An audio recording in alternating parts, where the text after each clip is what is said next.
Fun facts about wine. Let's start out with that first.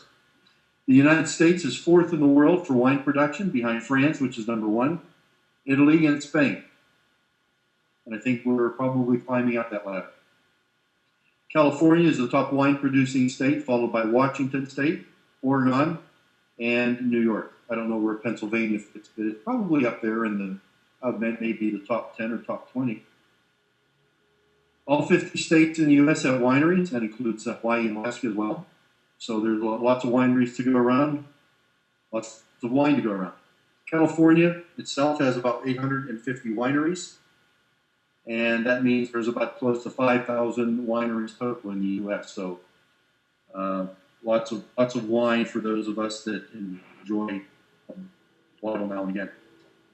Yeah, lots of opportunities. What state consumes the most wine? Well, actually, it's really not a state. We're going to do it per capita, and it is Washington, D.C. So I'd say enough said. When our government drinks the most wine, I guess that's why we're where we are today. But anyway, this isn't a political webinar. So let's talk about some disinfection technologies that are out there and why prominent is pushing chlorine dioxide over some of these other methods that exist today. So we're going to talk about UV, ozone, peracetic acid, chlorine gas, and sodium hypochlorite, and chlorine dioxide. First off, the advantages of UV, ultraviolet. Lower consumption of water. You don't have to treat any water, of course, at that point. There's no chemicals to store, no chemicals to add. It's very safe and very reliable method of disinfection. UV actually attacks the DNA of bacteria, unlike some of the other disinfection methods. They really don't get into the DNA of the bacteria and get into the actual biofilms and some of the other problems that exist today. It destroys the genetic info of the bacteria. With UV, you don't have to worry about pH, and pH is a concern in water treatment, no matter what industry it is, but certainly in the wine industry. No THMs or trihalomethanes to worry about like you would with chlorine, and no disinfection byproducts that would exist in some of the other forms of disinfection. Also, UV does not have any taste or odor concerns like you would see with something like, say, chlorine. Some disadvantages of UV. The energy demand is high because you need a lot of power to run these units. The capital cost can be high depending on the size of the UV system and the piping and the flanging and some of the other options that might be available on a UV system. Some of these can be maintenance intensive depending on the lamps and how dirty the water is and how often the lamps have to be cleaned and replaced. There are concerns in UV with color that's in the water, with turbidity, dissolved minerals. All of these prohibit the wavelength or the light from getting through to all of the water that's going through the chamber, and as a result, not every part of that water passing through would get treated. So there are concerns with these instances here. You must maintain a constant flow.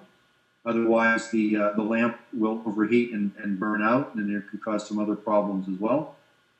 But the big thing on UV is that it leaves no residual disinfection power. So once the water passes through the chamber, it is disinfected, but once it leaves the chamber, at what risk to gain more bacteria or germs through other piping or other processes, depending on the application. That's why a lot of people have to retreat with chlorine or some other disinfection method because the UV doesn't leave any residual disinfection.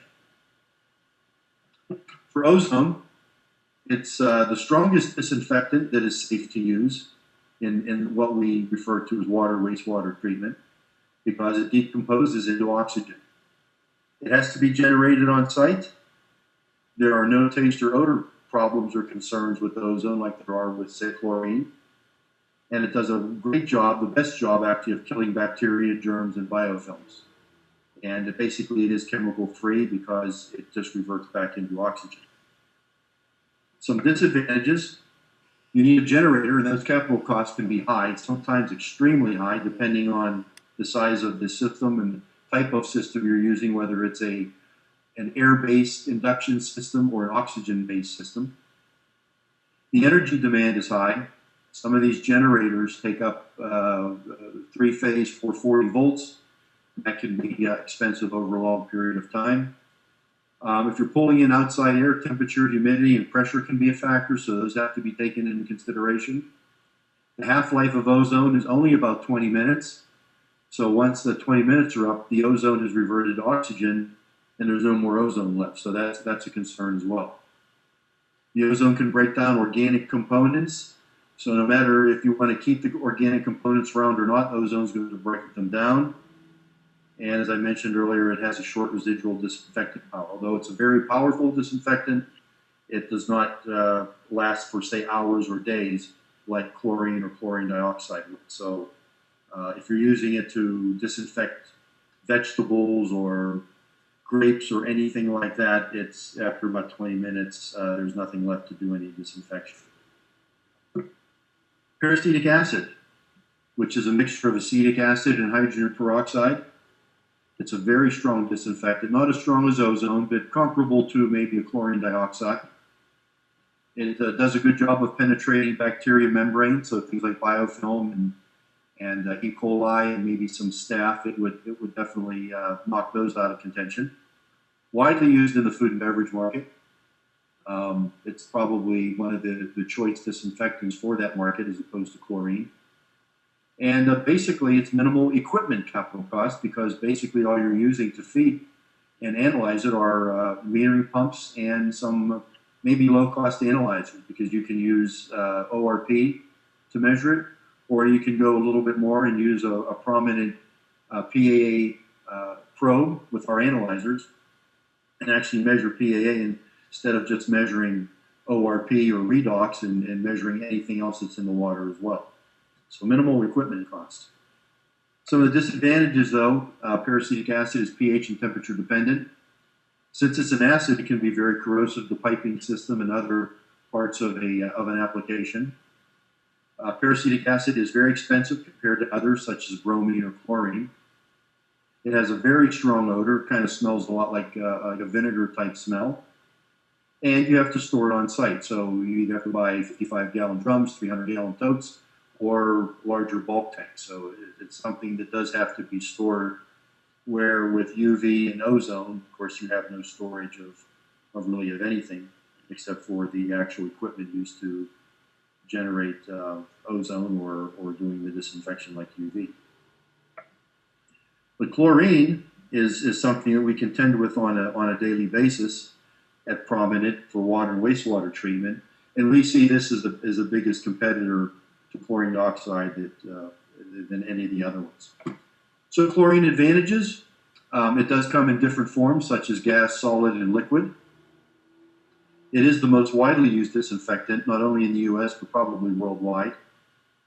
It is a good overall disinfectant. People wash their clothes in it. Everyone has a gallon or so of bleach at home in their laundry room, and this is typically around a 5% concentration. What we use typically in the water treatment industry is 12.5 or 15%. So much stronger, much more hazardous to use than the 5% that you have at home, although the 5% is pretty strong and will cause problems if not used properly. People seem comfortable with chlorine. I mean, heck, it's in our drinking water. It's used to wash our vegetables. It's used to wash our clothes. I mean, people just have come to embrace chlorine, and they know it very well. Sometimes when you bring up chlorine dioxide, they don't quite understand what it is, and it's dangerous to them, so they won't use it. It is inexpensive compared to others, such as I mentioned earlier, the PAA, which is very expensive. And the chlorine has to be either stored on site or generated with some type of on-site generation device. Some disadvantages of chlorine, and there's quite a few. It does have odor and taste concerns. So using it in the food and beverage industry, you have to be careful because it does leave a residual odor and taste on food products. It can form THMs or trihalomethanes, trichloroanissols, and haloacetic acids, which we'll talk about here shortly. Those are problem childs of the wine industry. And it also can form other disinfection byproducts, just because of the nature of what chlorine is and what it can do. The chlorine molecule itself, or the chlorine element, is 10 times larger than chlorine dioxide, so it's harder for the chlorine to penetrate bacteria and cellular membranes, which is one of the reasons why chlorine dioxide is a much more powerful disinfectant than the chlorine. Chlorine, though, can form hydrogen sulfide and hydrochloric acid, which can corrode metal. That could be a problem in an industry. Chlorine is probably one of the most pH-dependent disinfectants that we have out there, and you'll see shortly here in my slides. I'll be addressing that. Chlorine gas is a hazard. It's been a hazard for years, but it's been used in municipalities and other industries, either in ton cylinders or rail cars. And over time, the municipalities have gotten away from it due to risk management, and most of them have gone to liquid bleach or sodium hypochlorite. But there are some industries in which chlorine gas is still used. They still sell all the subsequent equipment that goes along with it as well. Another disadvantage is that sodium hypochlorite decomposes, or bleach decomposes, depending on the pH. And you need a large amount to kill many bacteria compared to ozone and chlorine dioxide and some of the other disinfectants that are out there. One of the problems with chlorine is that it reacts with water. And water can contain ammonia or phenols or humic acids. And chlorine reacts with every one of them, forming such compounds as chloramines, which is a weaker disinfectant than chlorine. Chlorophenols, which can be a hazardous because it is an organic substance, or THMs, trihalomethanes, which are known to cause cancer. If you look at chlorine dioxide, it does not react with water the way that chlorine does, so it doesn't form anything with ammonia or any organic products. And the only disinfection byproduct is chlorite, but that's not due to the chlorine dioxide as much as it's due to the chlorine dioxide reacting with other constituents in the water, which are giving you chlorite as a residual. And Prominent can measure that with one of our D1C or DAC analyzers and our chlorite sensor. Not too many other companies make a chlorite sensor. As far as THM is concerned, you can see here, using chlorine at 1 and 5 ppm and using chlorine dioxide at 1 and 5 ppm, that some of the THMs that are known, such as chloroform, bromotrichloromethane, and tribromochloromethane, or tribromomethane, the chlorine dioxide forms literally 0 or very small amounts of THM compared to what chlorine does in any form of chlorine, whether it's sodium hypochlorite or gas or a solid. So this is why we can state that chlorine dioxide does not form THMs.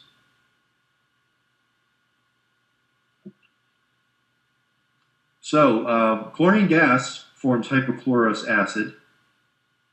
The pH of the water is lowered because it's an acidic form.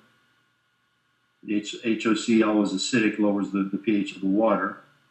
Whereas bleach, otherwise known as sodium hypochlorite, also forms hypochlorous acid, but it actually raises the pH due to its alkalinity. So where chlorine gas lowers the pH, sodium hypochlorite raises the pH, and that's where the problem comes with dissociation and why chlorine is not effective at high pHs.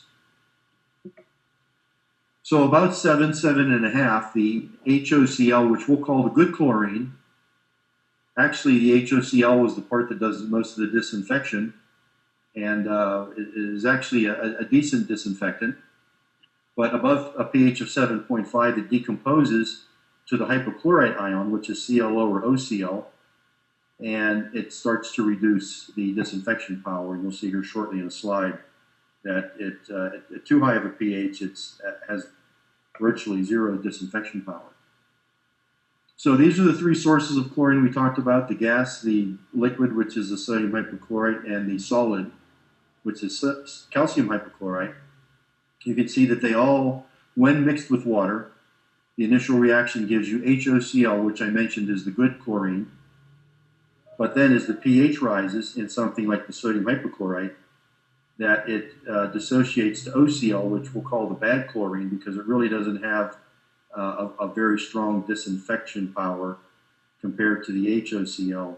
And that's a problem because a lot of people really don't understand when they have sodium hypochlorite and it's not working properly, what they would tend to do is add more sodium hypochlorite, which increases the alkalinity, which increases the pH, thereby giving you more OCl, which in turn it gives you a weaker disinfectant for doing whatever it is you're trying to disinfect.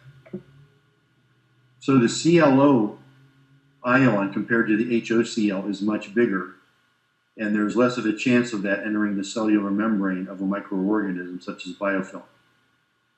So that's where that's one of the reasons that the ClO at the higher pH is not a good disinfection tool.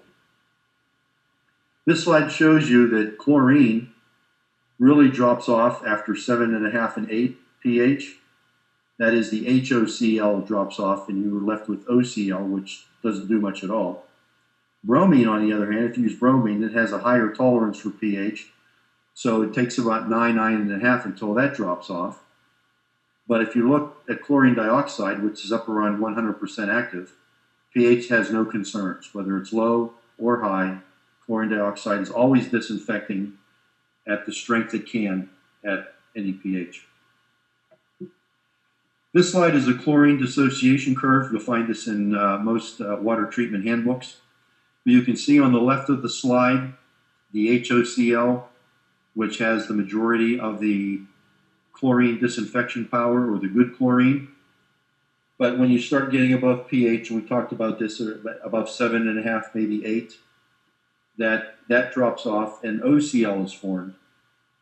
And the OCl is more of the weaker, as we talked about, and that doesn't do a very good job. So it's surprising to go into accounts or markets.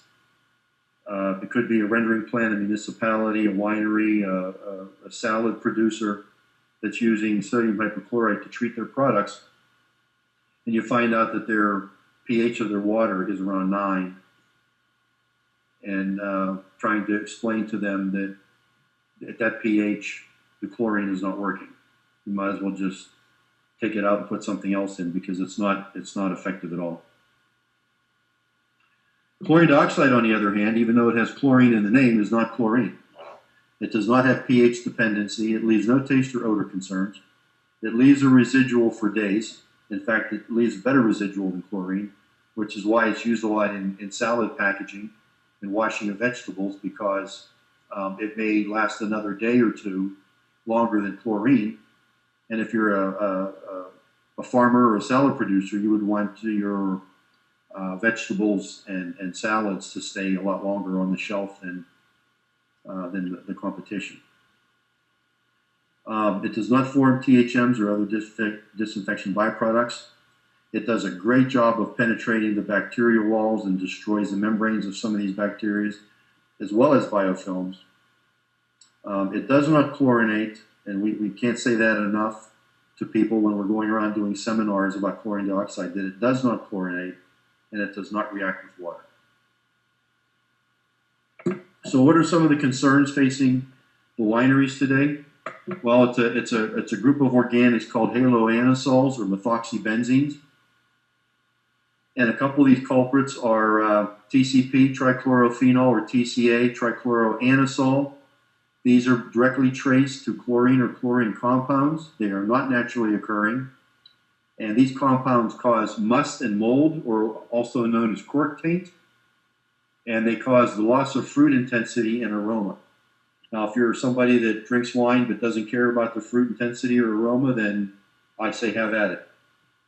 But if you're a wine steward and a wine manufacturer and you want your wine to be out there and just perfect all the time for years to come, you would not want to use chlorine to treat your production facility, wash out your barrels, your tanks, or wash off your grapes or your bottles or whatever you're doing. you'd want to use chlorine dioxide or another alternative, because these haloaerosols do cause problems in that industry. And there's more. There's tetrachloroanisole, pentachloroanisole, haloacetic acids. All of these are formed from chlorine or chlorine-type compounds. And these can come in through a water source because they're treating the municipal water with chlorine. They could come from a number of areas, but they are not naturally occurring, at least on the chlorine side, and they do cause problems. Haloaerosols also include some bromine compounds, like tribromophenol and tribromoanisole. Now, these sometimes are found in wood products, such as the wood kegs and crates that they use in wineries. And some of these actually get pulled out of the wood and get into the wine, causing, once again, the cork taint and the loss of fruit intensity and aroma. But I can't state enough to say that chlorine dioxide does not form any of these aerosols or methoxybenzenes that you see when you're using chlorinated or brominated products. Another problem, not only in wineries but in water treatment in general, is biofilm. And one of the biggest problems is that people just don't know that they have it. It's a slimy coating of microorganisms that exist in pipelines and tanks and cracks and crevices, anywhere really where water would flow through or exist. That could be a breeding ground for biofilm. And biofilm is kind of the protector of other pathogenic germs such as E. coli, staph infections, and Legionella. And Prominent has done a lot of work in the past with hospitals in the New York area, in Rochester and Syracuse, on combating Legionella in hospitals using chlorine dioxide. Biofilms, as it turns out, could be extremely resistant against disinfectants.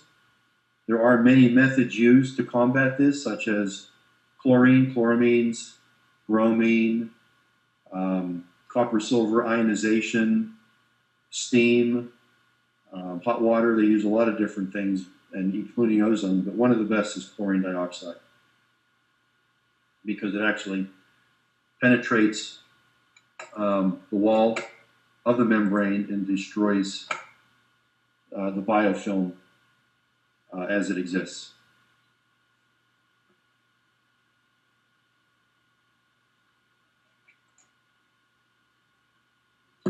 Biofilms also over time create hydrogen sulfide and HCl. Now, as these exist in the pipe walls or anywhere there's metal, the HCl will corrode, forming tubercles, or otherwise known as blisters. These blisters create more incubation sites for more biofilm to form. Biofilm is spread through aspiration. So drinking a glass of water will not cause you to have biofilm or Legionella or Legionnaire's disease, but aspiration will. So a shower head, a cooling tower, any type of a mister, even outdoor spray pads or waterfalls or a community spray fountain or something like that can cause the Legionella and some of these other biofilms to spread into people's lungs. What actually happens on some of these instances is that some of the times the biofilm completely clogs up a piping system so that the water can't pass through. And then if you use chlorine dioxide and the chlorine dioxide completely obliterates the biofilm, the pipes start to leak.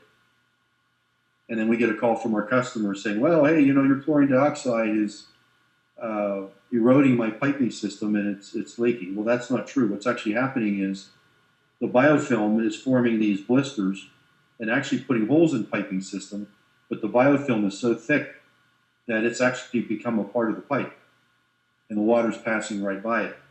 Once the chlorine dioxide gets in and obliterates the biofilm, it's going to leave that hole open in the piping system, and the piping's going to leak. So that's where sometimes that comes into play as well. Some of these biofilms can last even with 12 ppm of free chlorine. And that's a problem. At 4 ppm of chlorine, that eliminates only about 80% of the biofilm after 8 hours. I don't know about you, but I don't want to have a process where you're having 12 ppm or maybe even 4 ppm of chlorine in my water system, but that's what you have to do with chlorine to be able to completely get rid of, or at least try to get rid of some of the biofilm. Chlorine dioxide, on the other hand, is used at a lower amount. We're talking just a couple of ppm, and it will destroy the biofilm in hours, depending on the concentration of the biofilm and how bad it is grown over the course of time. Chlorine dioxide is excellent for bactericidal, virucidal, sporicidal, and algicidal. So it's very good at doing what it does. People just have to be aware of it and the problems that it does not cause compared to chlorine.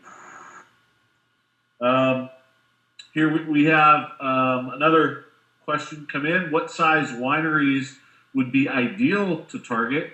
Is there any rule of thumb for that? In the past, we've kind of done both large and small. For instance, at Gallo was a big customer of ours at one point, where we had over 30 generators at Gallo. But Gallo just has tank farm after tank farm, and they sell a lot of products. So there aren't too many Gallos out there, so to speak. There are some bigger ones. What you're probably not going to have success at is getting the smaller mom and pop type ones that you see when you're driving around on a Sunday afternoon, and they have it. Their vineyard is as big as someone's driveway, so to speak, and they're not going to spend $20,000 or $30,000 for a generator. So I would kind of stick more to the medium to the large size. And next week I will have some of this information available and where to go to look for some of these wineries. That's the next week's presentation. But I would try to stay away from the real small ones. They just don't have the money to spend. Not that we couldn't help them with other things. Maybe if you have a filtration line or something, you might be able to help them. But more importantly, it's going to be the medium to larger size that we want to go after. And Fred out in California, who's had a lot of success, is saying that we're going to ask how many cases per year is going to be a guideline for it. We'll get maybe a target for that for next Friday's presentation. We'll have some idea of how many cases per year is a good target for us. We have one more question came in here. What about organic vintners and growers? Is chlorine dioxide still used with organic wineries? I don't have a definitive answer for that. I would say probably, because even though the grapes are, quote, grown organically, which means they're really not using any pesticides or herbicides or anything on those, that they still need to be able to use disinfection in their winemaking process, because bacteria and germs and biofilm exist everywhere. I'll look into that. I might have an answer for next week, but I would say right now, what I know, yes, they would still use that. Yeah, so chlorine dioxide isn't necessarily mixed into the wine, the final product. It's used in disinfection of tanks and equipment, as well as maybe bottles in some cases. They would do the disinfection of those bottles as well. But so we'll have a better answer on that. But they do need to disinfect that equipment in the tanks. So they're probably using one method or another, whether it's chlorine dioxide, which we can shift them to. And kind of going back to that previous question on the size of the winery, remember Prominent does have all different size chlorine dioxide generators to offer. So we've had success in hospitals as well as senior care facilities that might be considered very small consumption of chlorine dioxide to treat for Legionella. And those could be, that same chemical process could be applied in a small winery as well. So, again, we'll try to come back to that question of the size of the winery that we can help. But, you know, the cost of this versus the cost of a pump is, you know, probably 10 times on the small end. So, you know, they may not be able to afford the chlorine dioxide for a pump pumping in one of those previous disinfection methods that Ken talked about in the early part of this presentation might be useful. But keep in the back of your mind, we can help them with that as well. We have sensors for a lot of those, the ozone, the PAA, chlorite, if we are talking about chlorine dioxide. Chlorine, for sure, we handle that very well. We do have UV systems, UV lamp systems that may be useful as well. We stock those here at Prominent in Pittsburgh. So keep those in mind. We'll talk about those another time, a little bit more. So, you know, there's a lot of opportunity. It's another tool for the toolbox, as some people like to say, chlorine dioxide. There's a lot of opportunity with all of those wineries in all of the states, as Ken mentioned, up to 5,000 wineries in the U.S. So let us know how we can help you. We want to help with that disinfection, help those people solve problems they might be having. So whatever we can do to help.